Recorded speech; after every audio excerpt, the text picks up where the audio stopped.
Hello, dear aspirants. This is Dr. Shourabh Das, and today I'm going to start teaching on CSS. So, on CSS structure, here you can see on this HTML, CSS, and different Java formats I have already created.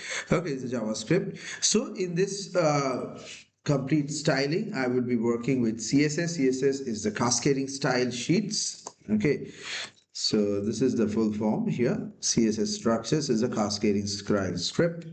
So what is this cascading? So for example, if you're creating a website, okay, so you can do it in a normal way and a basic structure and basic analysis. But CSS describes how HTML elements are to be displayed on screen. So for example, over here, we can say that, okay, let's give it like this. So this is the HTML basic code. Okay. So it's about background color is I've given light blue and then color white and text alignment and this thing. So CSS saves a lot of work. It can control the layout of the multiple web pages all at once, and external slide sheets are stored in CSS files. So let's just see it. See, so this will be, as I said, light blue. So if I say this thing, if I change it a little bit, okay,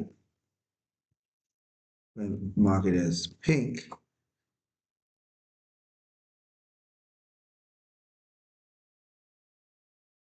Okay, and here also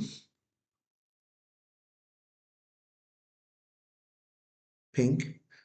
So you get this color. Okay, or if I just give it a cyan, so you get a different color. So this making changes, the heading one, the color is white, the text align is in center. In this way, we can write the basic thing. And external style sheets are stored in the CSS files as well. Okay.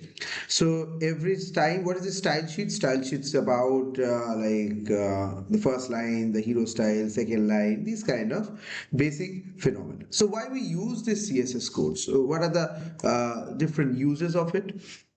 Because it's defined the styles to your web pages, including the design, layout, variants, display, and different devices and the screen sizes. Yeah, devices changes, screen sizes changes. Okay, so we can space the same thing over here. Okay, so this will give you a different kind of outlook. So this saves a lot of work. So we will be working on this entire course in this. So let's start with the CSS syntax in the next video.